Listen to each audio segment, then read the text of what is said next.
Olá pessoal, tudo bem com vocês? Na aula de hoje a gente vai estudar redemocratização e populismo, de Dutra a JK. Em 1945, então, Getúlio Vargas sofreu um golpe militar e acabou sendo deposto da presidência da República. Para concorrer às eleições, como principais candidatos, a gente vai ter Eurico Gaspar Dutra, concorrendo pelo PSD, e Eduardo Gomes, concorrendo pela UDN. Os dois candidatos eram membros do Exército Brasileiro. Getúlio Vargas já começa, em 1945, a articular o seu retorno à presidência da República. Ele vai fazer isso dando apoio ao candidato do PSD, Eurico Gaspar Dutra, mesmo que o PSD tenha sido um dos partidos que ajudou a derrubar Getúlio Vargas. Getúlio faz isso, pessoal, porque o candidato do PSD era bem mais fraco politicamente falando do que o candidato da UDN, Eduardo Gomes. Getúlio visa, então, que se Dutra ganhasse, ele teria um governo com bastante dificuldades, o que tornaria muito mais fácil o seu retorno nas próximas eleições em 1951. Vai ser assim que Getúlio vai acabar fazendo a campanha do Ele Disse. Esse episódio foi o momento em que Getúlio vai para o rádio brasileiro falar no programa Voz do Brasil, pedindo para a população brasileira votar em Eurico Gaspar Dutra. O trabalhador brasileiro, o trabalhador urbano, não tem dúvida, vai apoiar o candidato que Getúlio Vargas pede. Dessa forma, então, Dutra acaba vencendo as eleições de 1945 e se torna um novo presidente do Brasil.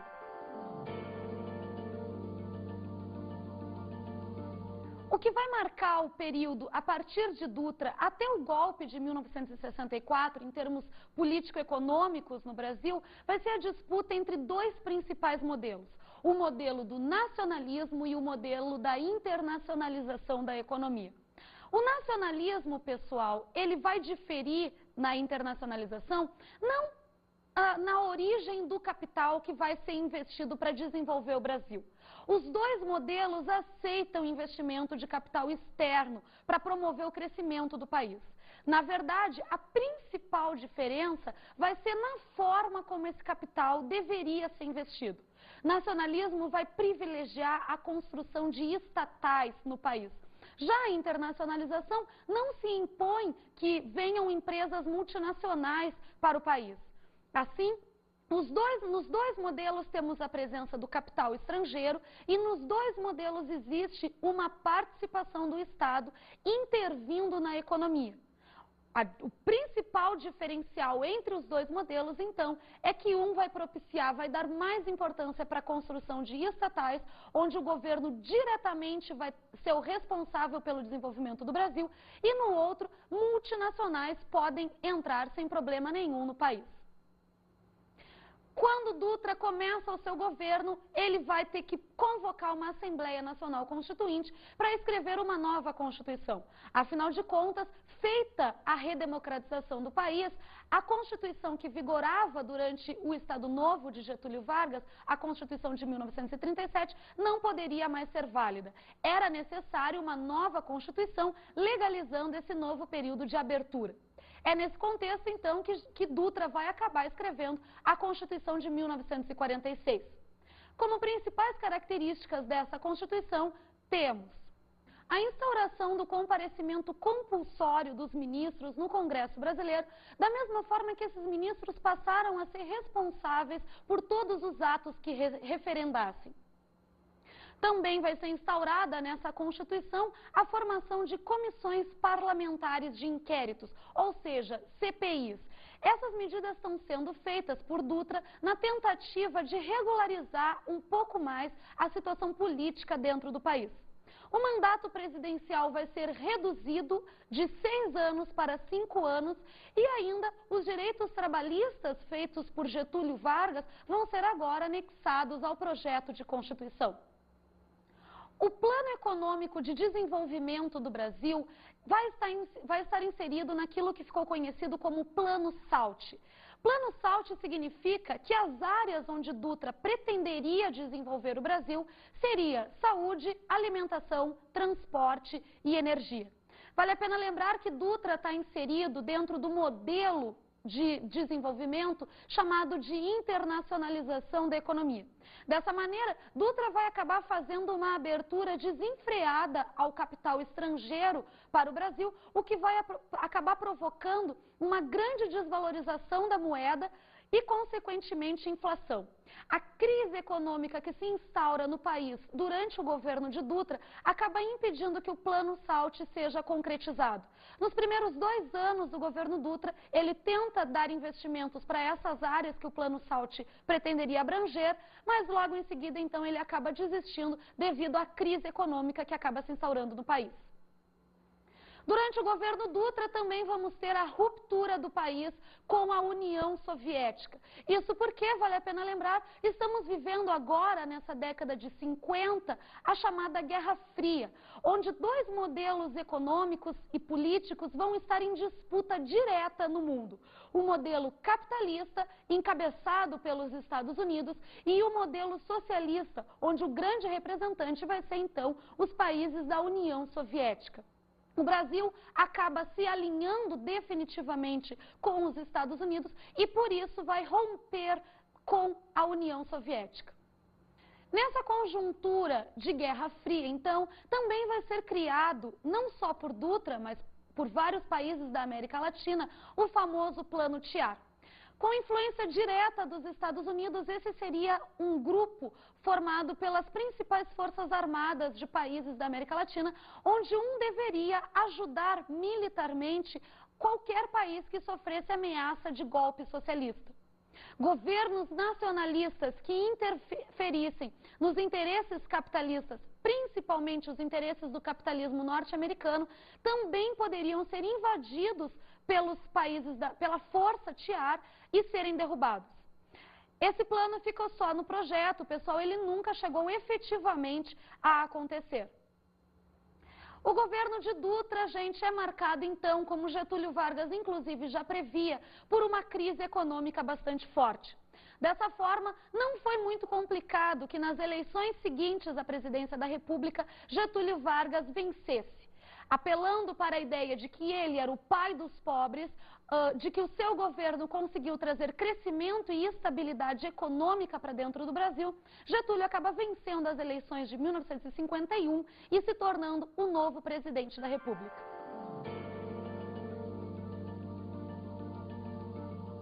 Getúlio volta ao Palácio do Catete eleito. Dessa vez não foi nenhum golpe. Foi através do voto popular, através dos braços do povo, como ele mesmo vai dizer, que ele chegou novamente à presidência da República. E esse seu segundo governo vai ter as mesmas características, ou as principais características, que marcaram a sua primeira etapa. Ou seja, um governo populista e um governo nacionalista.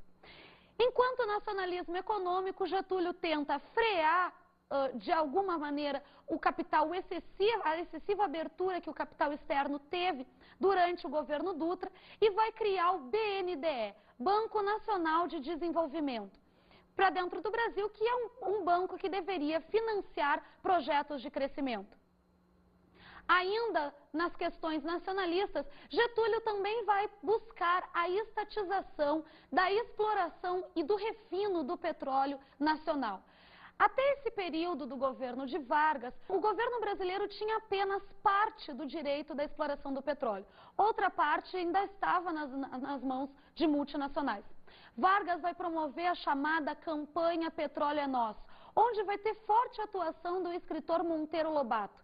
As pessoas vão ser instigadas para irem às ruas e pedirem pela estatização do petróleo brasileiro.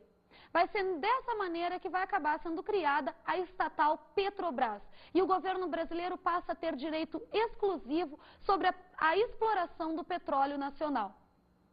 O caráter populista de Getúlio Vargas também vai continuar sendo elaborado agora nesse segundo governo. A grande marca do populismo nessa década de 50 de Vargas vai se dar através da campanha de 100% do aumento do salário mínimo. Esse projeto foi feito por João Goulart, que na época era ministro da Fazenda de Getúlio e já considerado o principal assessor político de Vargas, onde ele vai tentar buscar essa solução para compensar a desvalorização que o salário teve devido à crise econômica instaurada durante o governo de Dutra. Só que o projeto de aumentar em 100% o salário mínimo brasileiro vai ter um impacto extremamente negativo junto ao empresariado. Não vão aceitar, as elites brasileiras não vão aceitar fazer esse aumento. Por causa disso, Vargas vai ser obrigado a demitir Jango do Ministério da Fazenda, mas mesmo assim ele insiste e faz o aumento de 100% do salário mínimo. Graças a isso, a oposição a Getúlio Vargas é enormemente incentivada e vai começar a ser feito o que a gente chama de campanha difamatória. Diariamente, através de diversos jornais, principalmente através do jornal de Carlos Lacerda, Tribuna da Imprensa, inúmeras denúncias ao governo de Getúlio Vargas são feitas. Inclusive denúncias que ele havia pedido empréstimos de forma irregular. Ou seja, todas apontando para uma grande corrupção que estaria acontecendo no governo de Getúlio. Essa campanha difamatória consegue sim ter um impacto sobre a população brasileira que vai iniciar uma espécie de contestação ao governo de Vargas. O atentado da Rua Toneleiros é o episódio marcante sobre esse movimento de campanha difamatória. O que vai acontecer? Simplesmente o chefe da guarda pessoal de Getúlio Vargas, percebendo o abalo que o governo de Vargas estava sofrendo devido a essa campanha difamatória encabeçada por Carlos Lacerda, decide acabar com essas denúncias. De que forma? Matando Carlos Lacerda. Ele vai contratar um pistoleiro profissional que deveria encontrar Lacerda na famosa Rua de Toneleiros, no Rio de Janeiro, e ali assassinar então o jornalista. Só que acabou dando tudo errado.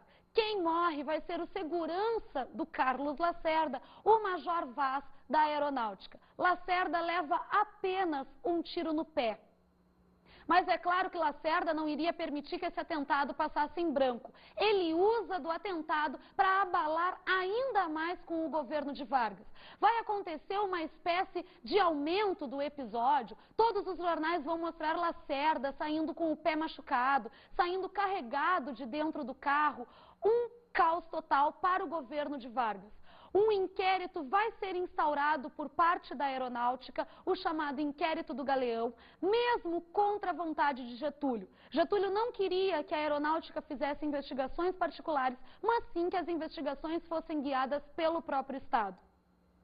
O Inquérito do Galeão acaba chegando no nome do assessor da guarda pessoal de Getúlio Vargas e, obviamente, se teria sido o guarda pessoal o responsável pelo atentado, obviamente se chegou então ao nome de Vargas. Quando se aponta para o nome de Vargas, que teria programado o atentado a Carlos Lacerda, a população brasileira definitivamente começa a ficar contra o governo de Getúlio. Uma análise importante que a gente pode fazer sobre esse atentado, pessoal, é que dificilmente teria sido o próprio Getúlio realmente que mandou assassinar Lacerda. Lacerda era o principal opositor político de Getúlio Vargas, pessoal. O grande projeto de Lacerda era, sim, chegar à presidência da República. E por isso ele se coloca contra Getúlio desde ainda o primeiro momento lá no Estado Novo. Dificilmente Getúlio, um estadista extremamente esperto, um político extremamente perspicaz, teria ordenado assassinar o seu principal opositor. Porque, claro, que o principal indicado para esse assassinato seria ele, o grande inimigo de Lacerda. Mesmo assim, Getúlio é acusado do assassinato de Lacerda e uma nova articulação a um golpe para depor o seu governo começa a ser feita por parte das Forças Armadas, do Partido Social Democrata, o PSD, e também da União Democrática Nacional, a UDN. Diante dessa ameaça de um novo golpe, Getúlio começa então a pensar numa solução. O que ele vai acabar encontrando é a alternativa mais radical, o suicídio. Vargas, o estadista, não vai admitir novamente ser retirado do poder. Mas o suicídio de Vargas é encarado por nós historiadores hoje como o último grande golpe, um golpe de mestre desse político importantíssimo para a história do Brasil, que foi Getúlio Vargas. Ao fazer o suicídio, Getúlio consegue impedir que os seus principais opositores, ou seja, a UDN, conseguissem chegar ao poder. As Forças Armadas também vão ter um adiamento de 10 anos no seu golpe militar por causa do suicídio de Vargas. Isso, gente, por causa da forma como o suicídio foi realizado.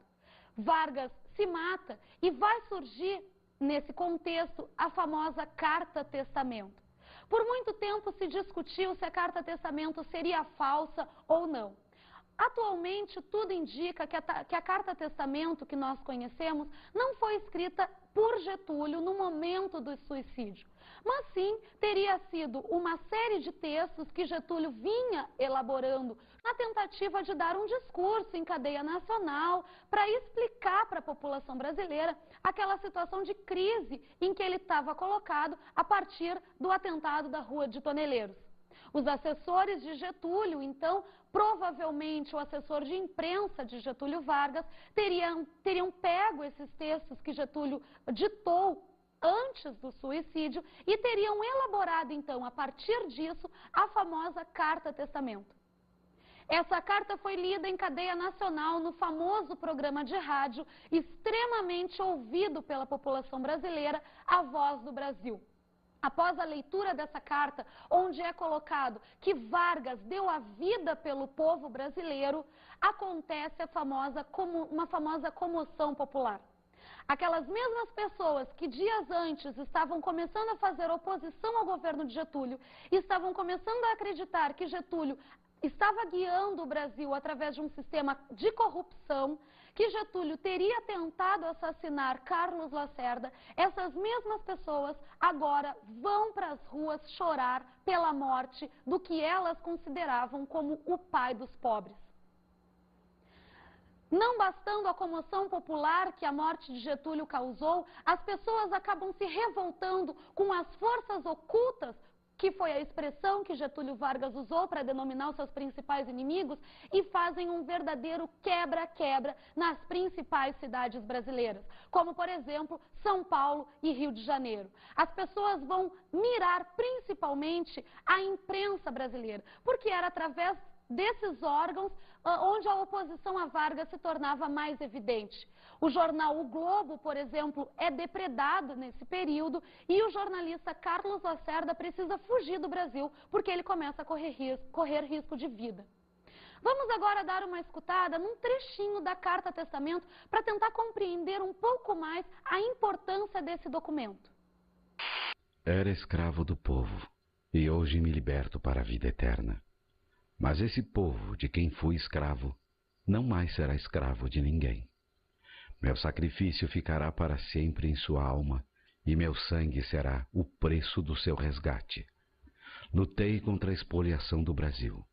Lutei contra a expoliação do povo. Tenho lutado de peito aberto. O ódio, as infâmias, a calúnia não abateram o meu ânimo. Eu vos dei a minha vida. Agora vos ofereço a minha morte. Nada receio. Serenamente dou o primeiro passo no caminho da eternidade e saio da vida para entrar na história. Getúlio Vargas. Conseguiram perceber, pessoal, o forte caráter emotivo que teve a Carta-Testamento? Imaginem vocês, em um período onde o principal meio de comunicação era o rádio, essa carta ser lida de uma forma extremamente emotiva, buscando a comoção popular, um caráter quase novelesco a forma como usaram. É por isso, gente, que hoje, nas principais cidades brasileiras, existe em qualquer praça pública uma Carta-Testamento de Getúlio Vargas. Procurem aí na cidade de vocês onde está a Carta-Testamento de Vargas. Com o suicídio de Getúlio, novas eleições precisariam ser marcadas, mas enquanto não acontecessem, seria necessário colocar governos provisórios. O primeiro governo que entra vai ser Café Filho, que era, na época, vice-presidente de Getúlio Vargas. Café Filho sai alguns meses depois de assumir a presidência por motivos de saúde. Nesse contexto, então, assume a presidência da República Carlos Luz, que era o presidente da Câmara dos Deputados. Durante o governo de Carlos Luz, vai acontecer as eleições presidenciais de 1955, onde sai vencedor Juscelino Kubitschek pela chapa PTB-PSD. O vice-presidente de Juscelino, vejam vocês, era o próprio João Goulart, o herdeiro político de Getúlio Vargas. Quando Juscelino Kubitschek vence, Carlos Luz, aliado a Carlos Lacerda, vão planejar um golpe para não permitir que Juscelino assumisse a presidência da República e eles tomassem o poder.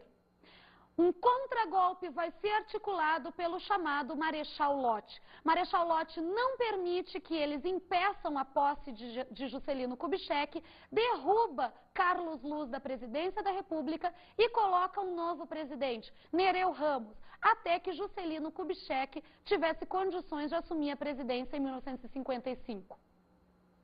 Começamos então um período de um novo presidente da República, o governo de Juscelino Kubitschek. O governo de JK é marcado pelo forte caráter de desenvolvimentismo que ele pretende colocar dentro do Brasil. Naqueles dois modelos que estavam em disputa ainda nesse período, nacionalismo e internacionalismo, JK se enquadra no modelo de internacionalização da economia.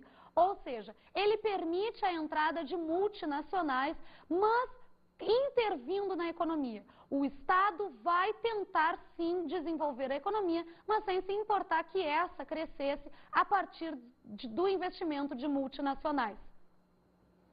Juscelino tenta, então, desenvolver o Brasil com esse projeto. Uma das características vai ser a mudança da capital brasileira, situada no Rio de Janeiro, para Brasília. Isso já havia sido pensado desde a primeira Constituição republicana, porque se tentaria tirar a capital do litoral, um fator que deixa extremamente aberto para qualquer tipo de invasão estrangeira, para interiorizar um pouco mais, para tornar mais difícil qualquer tipo de agressão. Levando a capital mais para o centro do país, Juscelino acaba colocando o desenvolvimento também mais para o interior do Brasil. A construção de Brasília vai ser feita em 4 anos e vai acabar aumentando enormemente a dívida externa brasileira. Imaginem vocês, no meio do nada, construir uma estrutura do tamanho de Brasília. Inúmeros trabalhadores, principalmente do Nordeste brasileiro, vão acabar sendo deslocados para essa construção e o capital estrangeiro vai ser fortemente investido. A dívida externa brasileira dá um salto no final do governo JK devido à construção de Brasília, que JK precisava terminar para ao menos garantir uma boa imagem ao seu governo. JK pensa em desenvolver o país 50 anos em 5. Esse é o grande lema do seu governo. Nesse sentido, ele vai acabar trazendo para o Brasil uma série de indústrias automobilísticas, como, por exemplo, a Ford e a Volkswagen. JK chega a criar um chamado Grupo de Estudos da Indústria Automobilística, o GEA, para desenvolver um pouco mais esse setor aqui no Brasil. JK também pensa, em termos de desenvolvimento, tentar acabar com a grande desigualdade social e com a grande seca existente no Nordeste brasileiro. Para isso, ele vai criar a famosa Superintendência de Desenvolvimento do Nordeste, a SUDENE, extinta atualmente devido à grande corrupção. Ou seja, já no período JK, a SUDENE não tem um papel de maior desenvolvimento, que acaba propiciando maior desenvolvimento para o Nordeste. Outra inovação do governo de JK vai ser o envolvimento com a Operação Pan-Americana. Vale lembrar que estamos vivendo nessa época ainda a chamada Guerra Fria. Naquele mesmo contexto onde Dutra busca uma aliança maior com os Estados Unidos, JK vai acabar se envolvendo na Operação Pan-Americana, que seria uma aliança entre os países da América Latina que tentariam fazer uma ajuda mútua para promover o desenvolvimento da região. Obviamente que a Operação Pan-Americana não tem maiores sucessos, basta ver a situação que até hoje temos de extremo subdesenvolvimento e desigualdade social aqui no subcontinente. Vamos dar uma olhadinha agora, pessoal, na nossa dica de estudos para a aula de hoje?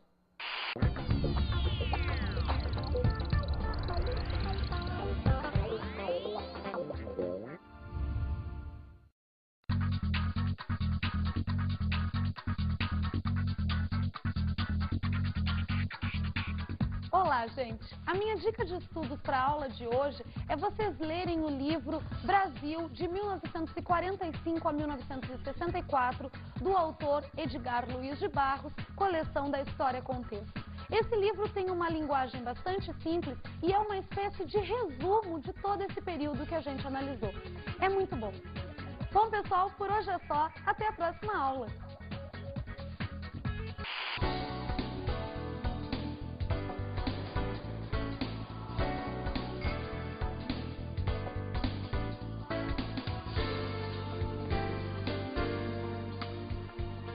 Na aula de hoje estudamos a redemocratização e populismo.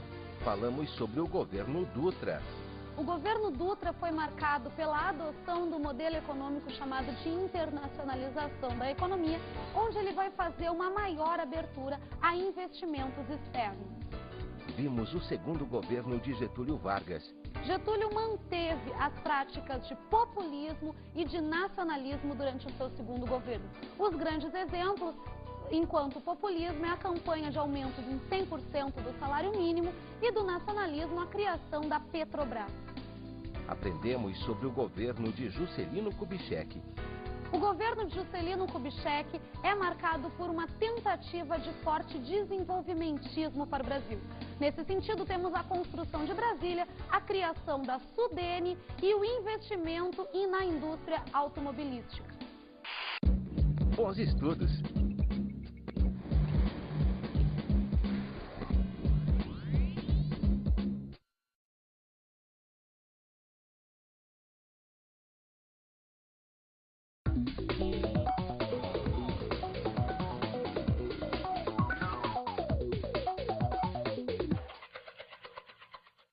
Olá, professor, como vai? Para trabalhar a aula de hoje, eu sugiro que se leve para a sala de aula fontes primárias do período, na tentativa de mostrar a construção dos dois debates entre modelos econômicos, do nacionalismo e do internacionalismo, relacionando esses modelos econômicos com a questão da Guerra Fria. Por hoje é só, gente. Até a próxima.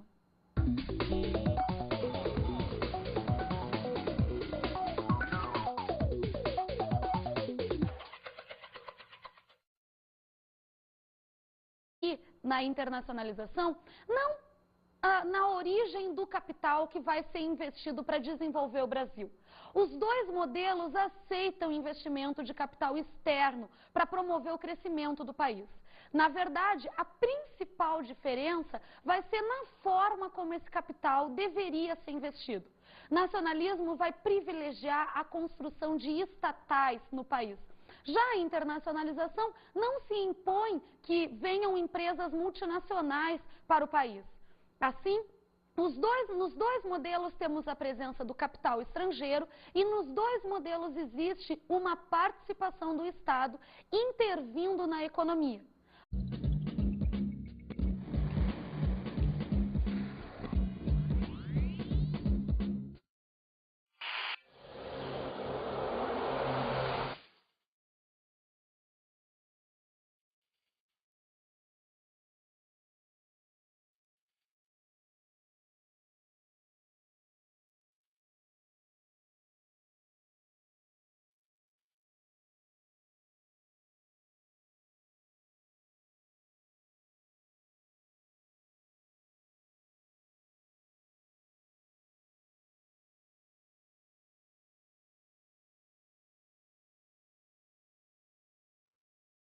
Brasil, pedindo para a população brasileira votar em Eurico Gaspar Dutra.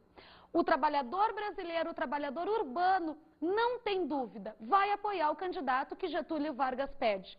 Dessa forma, então, Dutra acaba vencendo as eleições de 1945 e se torna um novo presidente do Brasil.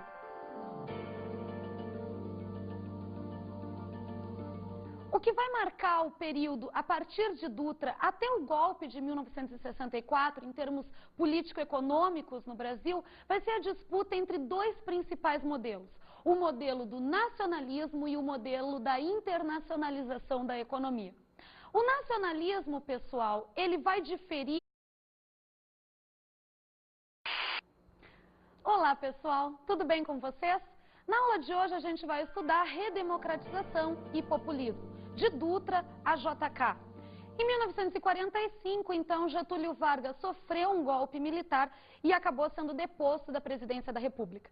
Para concorrer às eleições, como principais candidatos, a gente vai ter Eurico Gaspar Dutra, concorrendo pelo PSD, e Eduardo Gomes, concorrendo pela UDN. Os dois candidatos eram membros do Exército Brasileiro.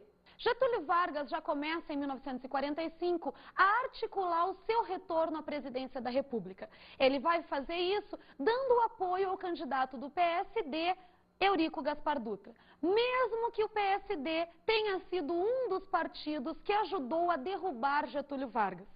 Getúlio faz isso, pessoal, porque o candidato do PSD era bem mais fraco politicamente falando do que o candidato da UDN, Eduardo Gomes.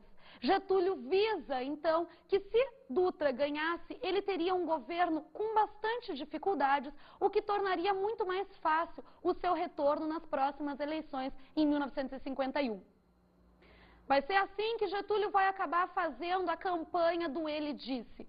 Esse episódio foi o momento em que Getúlio vai para o rádio brasileiro falar no programa Voz do